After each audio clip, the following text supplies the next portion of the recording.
Welcome back to the Daily Drum on WHUR and Sirius XM Channel 141. This is the Insight segment. I'm Harold Fisher. We are at the Reporters Roundtable with a look at some of the top stories of the week. On deck, we'll take a look back at the life and legacy of civil rights icon and presidential candidate Reverend Jesse Jackson. We'll talk about the stinky politics of the massive sewage leak into the Potomac and the bizarre and unfortunate death of a Georgia teacher who died during an ICE immigration chase. And we're going to also talk about a viral social media video involving basketball star Michael Jordan and the social media implications of all of that. Lots to talk about today. My guests are Sam Ford, former Washington Bureau Chief for WJLA TV, Jennifer Thomas, Howard University journalism professor, and Misha Green, managing editor for the Washington Informer. Thank you all so much for joining the conversation. As always, good to have you on board. Thank you. Good to be here. So let me first start with the passing of Jesse Jackson. And I'll start with you, Sam, because certainly this was not unexpected. He had been in poor health for quite some time, but certainly it is still a blow for those of us who covered him. And I'm sure you have one or two or 12 stories about your interaction with that's for sure. Jesse Jackson was a very significant civil rights figure. He was standing next to Dr. Martin Luther King that April 4th, 1968, when King was assassinated. Had blood on his pullover from, I guess, trying to assist Dr. King, and understand went on a number of television stations the next day with the blood on his pullover. But we had known for some time, right, that Reverend Jackson was ill. And one of the interesting things, I'm a founder of the National Association of Black Journalists, and I came to D.C. from Minneapolis, where I was a reporter in December 12th, 1975. And I had my Minolta camera, and I was taking pictures of all these famous Black people. And I have a picture that I put on Facebook of Jesse Jackson, 34 years old at that time. And I took pictures of a number of folks. And that was where we organized the NABJ. That was the meeting. And then when we had our Chicago convention in 2024, Jesse Jackson came to the NABJ convention. And of course, a number of us just surrounded him with love. He couldn't talk, but he smiled, and he acknowledged our presence, if you will. And I thought that was one of the wonderful moments of that convention. Had you ever had an opportunity to sit down and interview him? Oh, yes, of course. Particularly, Jesse Jackson was DC's shadow senator, and he ran for the office. And of course, during that time, one of the big things he was pushing for DC statehood. And so those are some of the times that I actually interviewed him. And just kind of as vanity, if you will, I remember I was a CBS News reporter back in, I think, 1977. And I did a story on Black unemployment, and Jesse sent CBS a letter saying how much he liked the story. So I was pretty happy about that. And then another thing, the Urban League had some program here in Washington back in the early 90s, I think, early 90s. And we were there. I think it was for fathers. And I had my kids with me, and my daughter Gina was about 5 or 6, maybe 7 years old. And Jesse picked her up and gave her a kiss as she was walking across the stage. And so that was one of the happy moments for the Ford family. What about you, Jennifer? When you think about not only this week and from a journalistic point of view, but also just your interaction with Reverend Jackson, if any, what kind of comes to mind? What memories? Thank you for having me here. It's always a pleasure to be here with you. And, when you think of Reverend Jackson, I think of him being an advocate, a bridge builder, and a man of God. And, Yes, I had many opportunities. I'm sure everyone in here, as Sam has mentioned, has had an opportunity to spend time or interview Reverend Jackson. And of course, when I was at NBC and then at CNN, multiple times we spoke to him, but one stood out. And I had an opportunity when I was a young journalist with NBC to cover, I think it was the 30th anniversary of the assassination of Dr. King in Memphis. And, we went through that week with the sanitation workers and lots of interviews. And he spoke at the church where King gave his final address, we remember. And it was so prolific. And he had, the crowd on its feet. And we had an opportunity to talk and interview him on air. And I just posted this on my Facebook, social media this week. And it was just a kind of a funny story because before the interview, he embraced and gave me a kiss. But from the angle, the control room was like, "Oh my gosh, Reverend Jackson is kissing JT." But it was and I have that photo that's there. But he was just a charming, and it made you remember too that he was a man of God and a preacher as well, and he was so charismatic. He was one of those very first environmental activists that we had back in the day when people weren't even knowing what, environmental activism was. And it's ironic that now, being here at Howard, I remember as a student, I was a freshman when he first ran for president, and we had such pride on campus. His daughter was a student at that time. And then fast forward in 2017, January, my students had to cover when President Trump won the first election, and it was a hard and difficult thing for a lot of the students. But I was like, you've got to cover it. And one of my students had to cover the inauguration. So one student literally just posted yesterday that she was trying to cover the inauguration. She decided to go into Bench Chili Bowl and regroup, and she saw Reverend Jackson. And she had an opportunity to interview him. And she mentioned me by name, saying how, we had this assignment. And I had just told the class the day before or the week before that Reverend Jackson speaks in sound bites. He's concise, he's charismatic, and he gets to the point. And so she remembered that and posted her photos. And it just kind of brought full circle of why Jackson is so well remembered, so well regarded, just a true advocate for the people. I am somebody. We all know that phrase, and we've always said that phrase. So yes, it's been a really emotional week thinking about him. Yeah, Misha, your thoughts about the passing of Reverend Jackson and your experiences interacting with him as a journalist. Yes, well, again, as everyone has noted, what a massive loss, not only for the world and nation, but for the District of Columbia.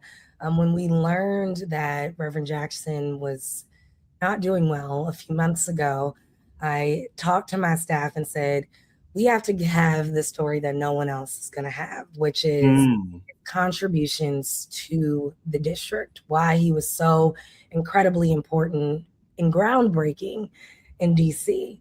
And so I'm really proud because folks had already started talking to some of his comrades in his earlier fights, as well as when he became shadow senator here in the nation's capital.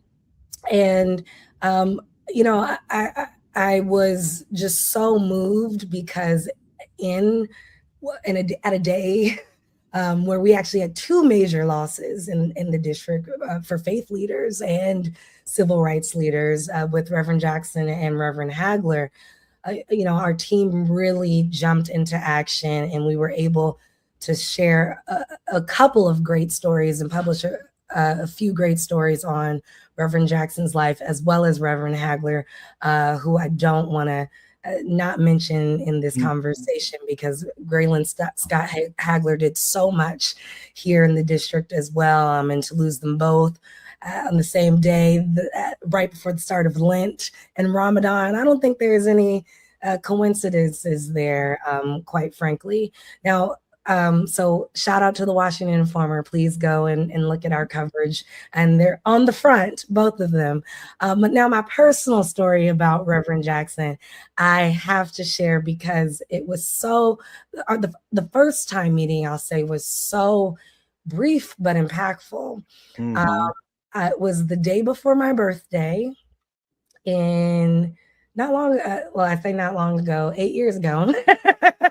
It was the day. And what was that birthday? So we can all put it down. And we're not going to do the math, but yeah. But it was eight years ago, and I was at the time I was working for the Afro-American newspapers, and our headquarters were near the U Street, or a part of the U Street corridor at the Thurgood Marshall Center, another great historic building in DC. And I was covering an event. I'm sure you all were probably there. I can't remember exactly what it was, but at the Lincoln Theater, celebrating HBCUs, I believe. And I was like, I'm not going to work on my birthday. So I got to get all this work done before I get to the Lincoln Theater. And so I was running late, 2 blocks away, as Washingtonians know, trying to get to the Lincoln Theater. And so I'm running in my heels, taking my curlers out probably. And I just bump into this tall, authoritative, obviously familiar face. And I, literally bump into him, but he was so gentle. And I looked, and it was Reverend Jackson.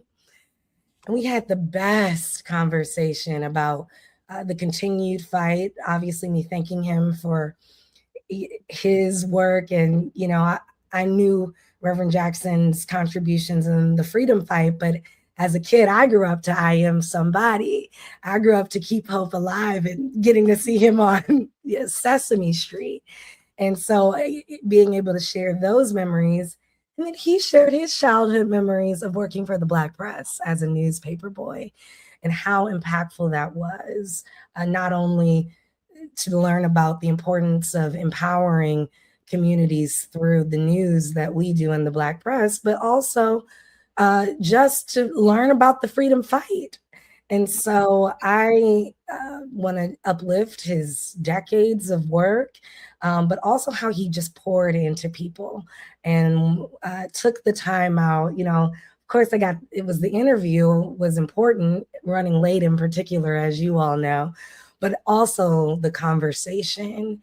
And I think one thing that I noted in some of my reflections on Reverend Jackson and Reverend Hagler in this week's edition is that they both offered a blueprint for the future. And, we can go back and look at tons of their sermons, their speeches, their protests. And I think it'll offer us a little bit of comfort as well as a call to action this time. Can I jump? Yeah, go ahead, Sam. Harold, can I jump in? Yeah, one other story I just love, and I did share it before. There was a young black Navy pilot named Robert Goodman, Lieutenant Robert Goodman, who was shot down over Syria. 1984, Jesse Jackson was running for president, and he decided to take a chance, saying, I want to go to Syria and get him back. And Reagan was the president. He decided not to interfere, though he was opposed to it. Jesse Jackson went to Syria, and the President Assad said, my lawyers say I shouldn't do this, but I'm going to give him to you. And so he gave the young lieutenant to Jesse Jackson to bring him back home. And of course, it was a big ceremony at the White House. I mean, Reagan opened the Rose Garden, and he said high praises of Jesse, and Jesse said praises of Reagan for not stopping him. And then Goodman had a chance to speak. And he said while he was in jail there in Syria, they told him that Mr. Jackson was there to see him. And he said, oh, really? Jesse? Reggie? Michael?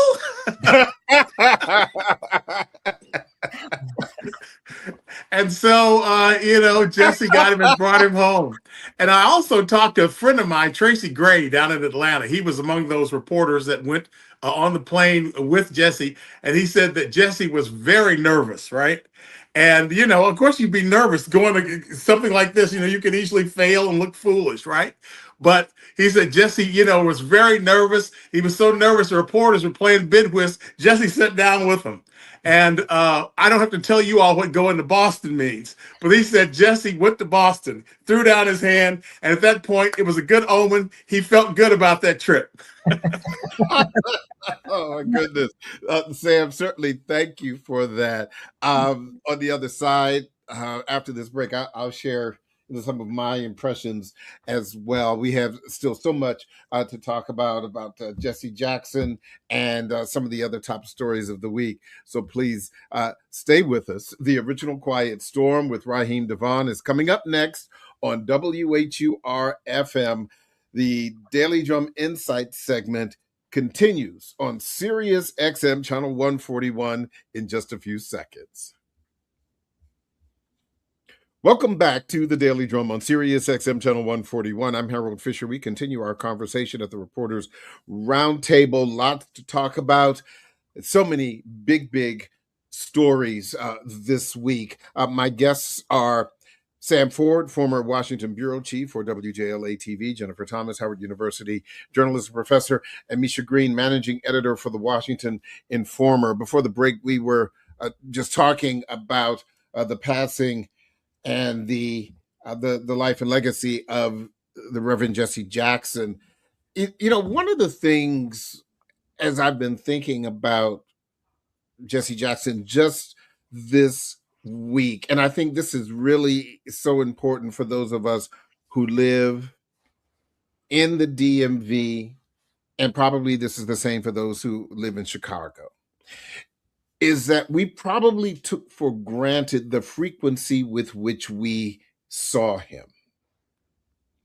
I know that that I did, because he was always in the DMV, even when those of us of a certain age were very young, and I remember the first time I saw him and had any interaction with him at all.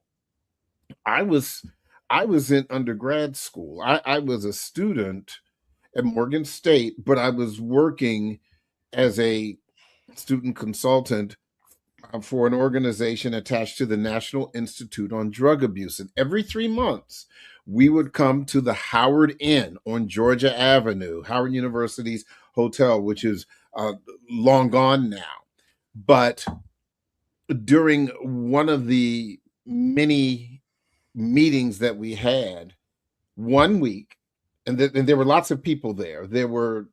I was representing the National Panhandling Council. You had the Masons, the Eastern Stars, NAACP, Urban League, et cetera, Links, National Council on Negro Women. All of these people were there.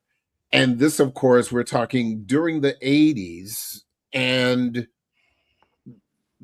Jesse Jackson came and spoke with us because this was when we were getting the initial embers of the upcoming crack epidemic in this country. Crack was just becoming a thing in our community. And I remember he did come and speak, and and he didn't stay too terribly long, but I think it was impactful, because it's like, Mom, guess who came to see us today? But as a young professional at WHUR, way back in the good old days of journalism, one could argue, is that WHUR was often a must stop for Black politicians of every stripe, of every level. And at 22 years old, when I was a very young reporter, I remember he came in to sit down during the Insight segment. And again, you just kind of think to yourself, you don't really appreciate the greatness, because guess who stopped by the radio station? Jesse Jackson stopped by. But the time that I did have an opportunity to interview him, this was during his run for president, his second run. And I remember going back to the Howard Inn and sitting down in that very large, what they call the presidential suite on the top floor, and with a tape recorder, with a cassette, and doing a long form interview. And he was going to make a campaign speech that day. And all I can remember from that is that no matter what question I asked him, I got a part of the speech. I don't think I got an answer to any of the questions that I got. But even as I leave WHUR at any given time of the week, and I'm leaving Bryant Street, and I make that right turn by the dorms, and I pass that house in LaDroit Park, where when he was a shadow senator, where he lived. The house it's been renovated and it's still beautiful, and the whole bit. But I still think about him, and even and now, yeah, you See that still, house. Yeah. yeah. And I would just say this, and again, sometimes you just take things for granted. Congressional Black Caucus Week, when my dad was president of the Washington Teachers Union and involved in all of those politics. And I remember my father introduced me to Jesse Jackson's son, because we're about the same age. And I, and I'll say this to everyone, but you know what? But particularly for Sam, because Sam, you and I are closer in age. Sometimes you just don't know what you just don't know. And you're sitting there, and I'm just talking to this guy like he's just some, you're Jesse Jackson's son. It just never occurred to me. I was just talking to another brother, And so, but I think Misha makes such an incredible point about the blueprint, and more broadly, the politics of the 80s, and him trying to bring every single person together. Misha, black and white, and and Asian and brown folks, and LGBTQ folks, which we didn't talk, we didn't have that term, back then. The rich and the poor, literally bringing everyone else together, and I just, it makes me wonder, is that a Jurassic Park kind of politics, Misha? I think that's really what we all wish and hope for. The idea behind Rainbow Push Coalition is why they're still doing the work that they're doing today.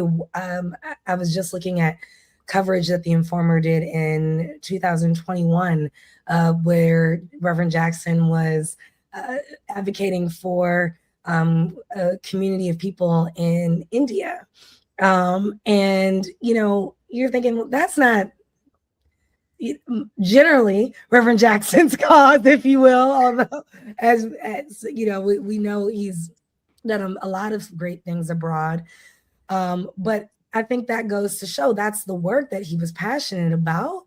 And that, at least from what we're seeing in with the backlash in terms of ICE and immigration relations in general, is that we want the true rainbow world. We want to be able to work together. We want the ability to have people's different experiences in order to make this globe truly a better place. But I think, unfortunately, and we talked a little bit earlier about what wasn't around at the time of Jackson's presidential campaigns, et cetera. But I think about what keeps social media going is division in many ways, and those conversations, and yet it's here to unite us, if you will, to connect us. And so, unfortunately, I think the world that we are navigating is this popularity almost of divisiveness in order to keep groups going, to keep siloed group. Yes. And so I'm very hopeful, again, as I said, because we have those blueprints. But of course, there's a little concern about how do we get there. I go back to King, and I think Reverend Jackson was such a torchbearer in Dr. King's legacy. But he said at I believe it was at the March on Washington, but that, this notion of the journey to justice is not something that we're going to get overnight. And, in many ways, Reverend Jackson's death closed a chapter of the modern day civil rights movement. But I think in so many ways, it was also an example of like, no, now we keep this going. He taught us that you have to be a torchbearer. And so my optimism is in that his life and legacy and the conversations people are having. The Jackson family did a very in-depth press conference yesterday about, taking pieces of their father's legacy and how to continue his fight. So I'm hopeful. I'm optimistic. One thing I would just both of you real quick, and then we've got some other topics. Okay. Go ahead. I was just going to add, piggybacking on what you were just saying, Misha, that as we're at this point where he was that torch bearer, right? He gave all of us agency and community, regardless of our status in life, and now as a professor at an HBCU with students, we literally had this conversation. And a frank talk. What do you know about Jesse Jackson? For us, when we were at that same stage, we could talk about knowing about King and what he did, and some other participants in the civil rights movement. Sad to say, a majority of the students did not know his legacy.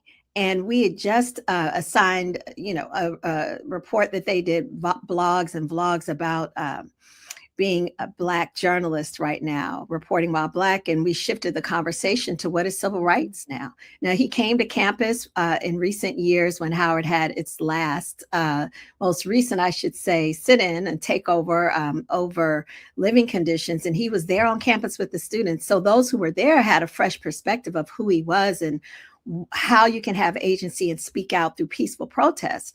But I think it's important now that we use this moment to teach and make sure that these young kids know, because we know that there are efforts to stop and block our history from being shared. So we have to be more proactive in making sure that our next generation knows his legacy. That's all I want to add. I totally agree. I totally agree with the professor. One of the things that hit me recently, I was talking to some young man from Southeast DC. I guess he was about 34 years old. And I was talking about Jesse Jackson. And he said to me, "Who's Jesse Jackson?" I was shocked. But when you think about it, Jesse Jackson hasn't been an active part of the scene in a while. In a generation. She's absolutely right that there are young people who really don't know much about it. Yeah.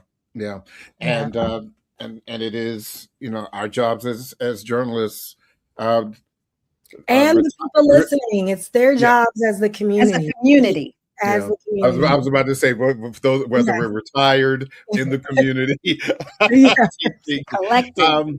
I do want to move on to this other issue. And this is really, and I'll start with you, Jennifer, this situation about the sewage spill into the Potomac. This is distressing, now being called the largest in American history, and the kind of political back and forth over it between Maryland's Governor Wes Moore, and the president, the mayor, finally kind of stepping in. How would you just characterize this? This is a national disaster. It's not a local thing. It's not a local thing. And it's complex if you think about how it originated, when, the construction and how this line carries so much water, wastewater from DC all the way, is it close to Dulles Airport to this treatment plant, and the problems that have existed with this. And then you factor in how the government is supposed to help. If you talk about the EPA, and Trump slashing federal funds to support this, and why, to your point, we're at a point where everything is political. There are some things that should not be. But when you have an administration not willing to support, to help citizens and to help an infrastructure that's, should be something that the federal government steps in to assist with, then you have to question and wonder why, and why the only Black governor in the U.S. has been, treated in the manner that he has by this administration, and deliberately left out of conversations, and has been the poking point of the president in social media. It's gotten out of control. And if I would borrow a phrase from my late great mom, I would say it's just a hot mess right now. And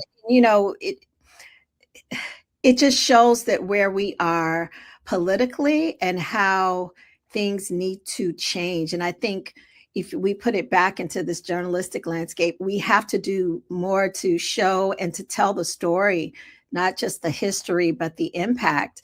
And, if we talk about solutions journalism, what are the solutions and what's being done and what's not being done?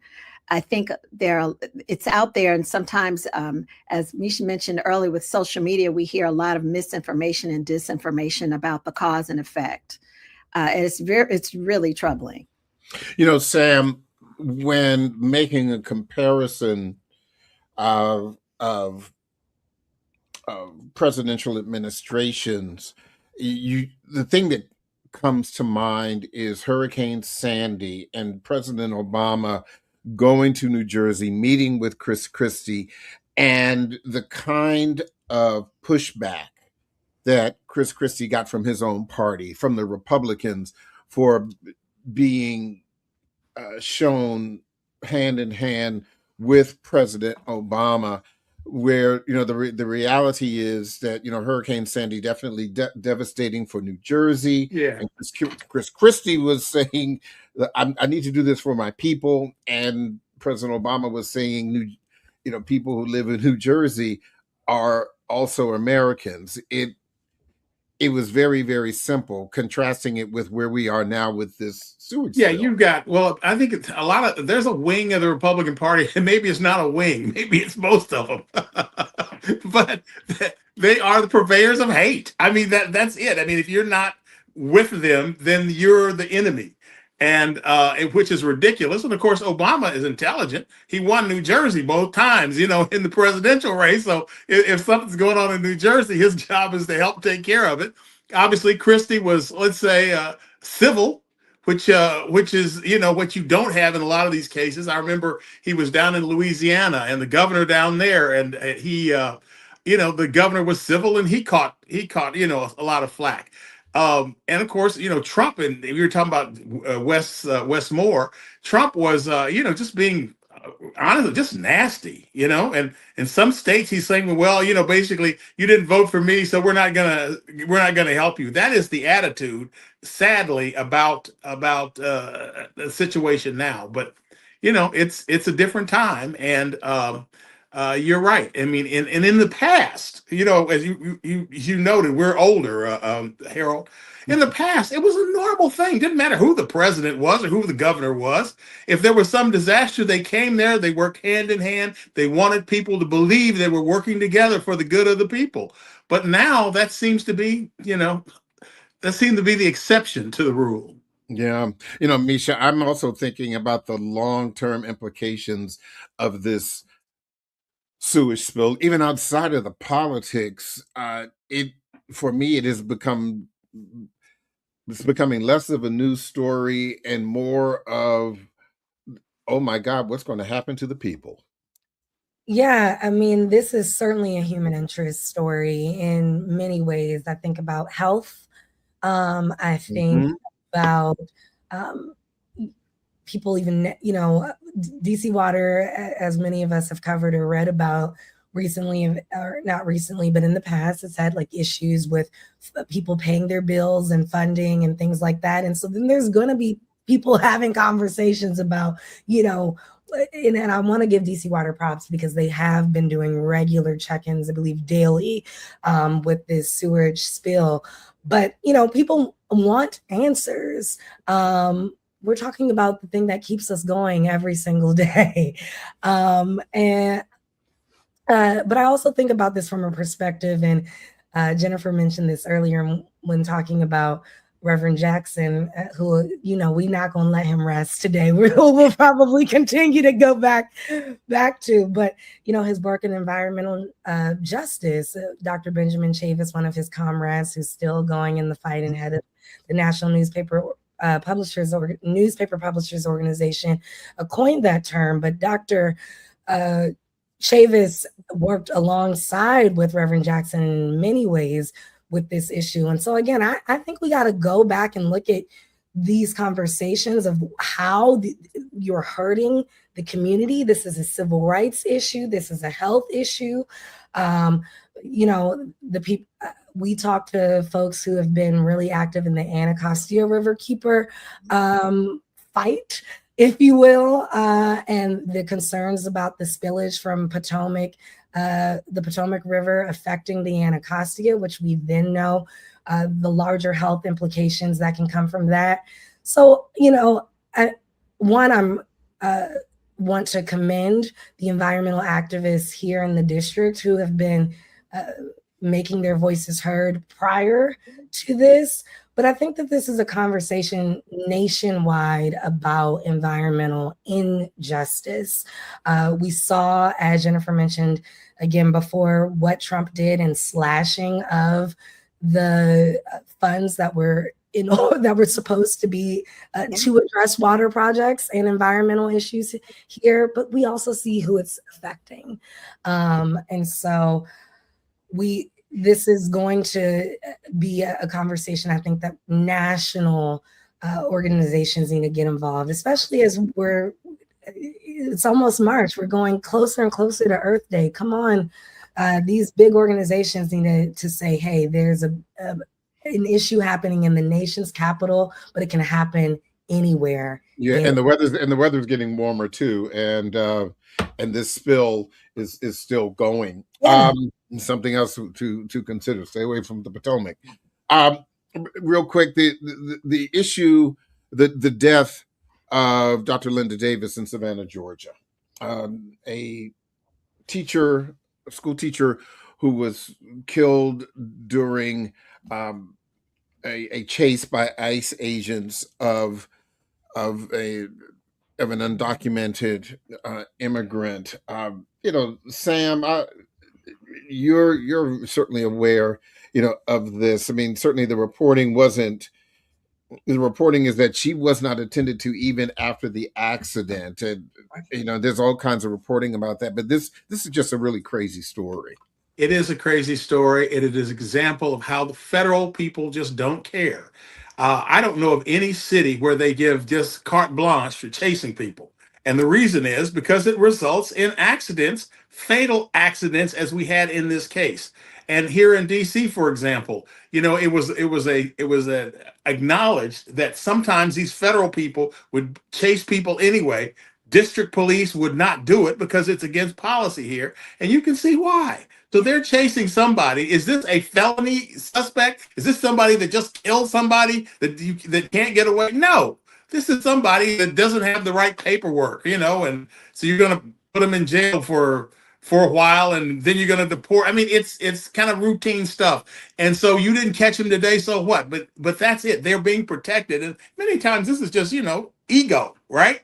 And these people are just they got to catch this person, and so therefore, if they got to try to chase this person, chase them, and the person causes an accident, a fatal accident. I understand this was a teacher, special ed teacher, on her way to school in the morning, and now she's dead. And the way I said it is that none of us are safe anymore. None of us is safe anymore with this attitude that they have, that they can just chase anybody. At least they ought to respect the rules of the jurisdiction where they're operating.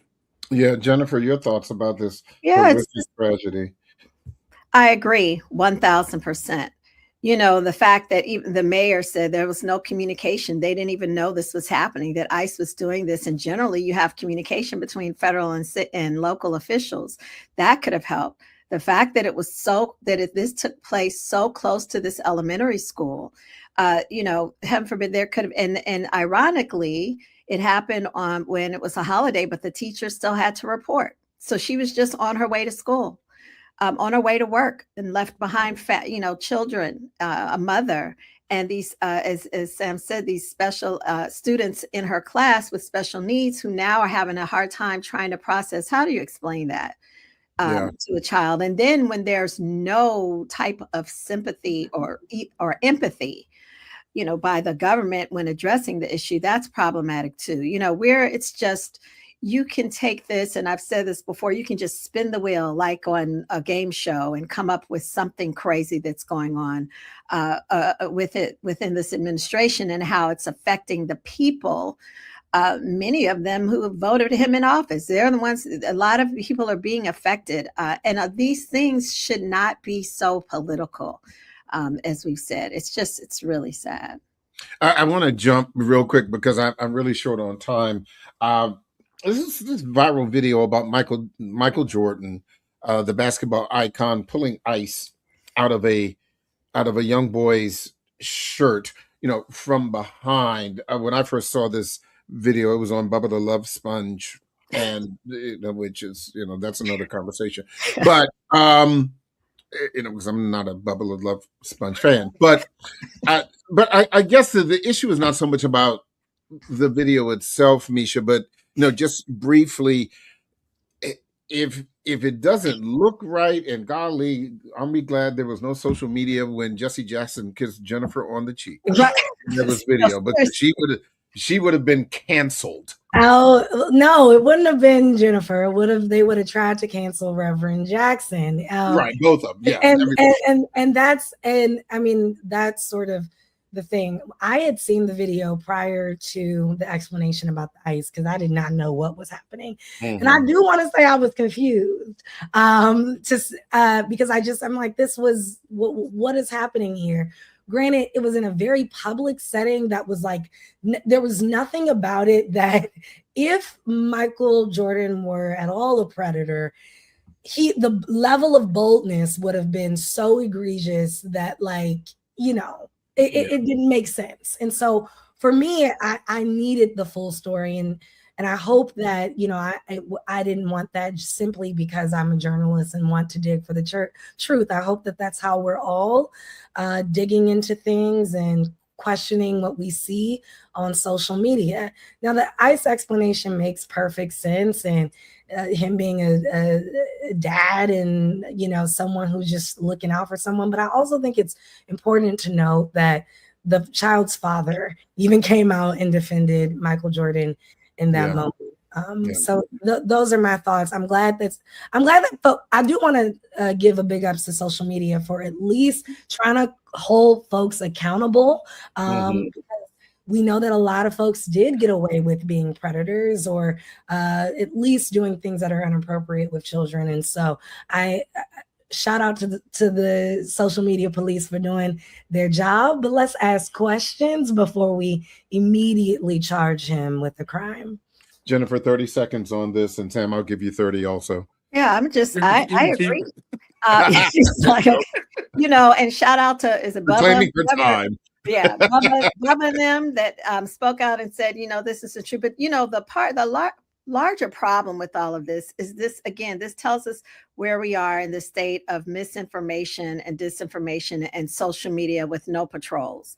Because most, we're journalists, and as Misha said, she looked and found the facts, right? Well, most consumers of social media aren't doing that. And neither are, of course, the people who are putting it out there. Most, you send something before you check it, and all of a sudden it's viral. And before the person has a chance to respond. So that tells us where we are right now. And I'm glad that the show did speak out about it. But how many people saw that clip? Like you, I don't know who Bubba and them are. But, it's important that, we all of us are consumers of this social media in one way or the other for work, weather, or personal reasons. And we all have to take a little bit of responsibility, not us as journalists, I'm saying, but those listeners, to when you see something, be that jaded journalist and question it. If it doesn't look right, it probably isn't. Take a few steps to check it and not just get into those rooms where we just believe everything that's out there. Because now with AI and everything else, most of what we're seeing, if it doesn't seem true, it probably isn't.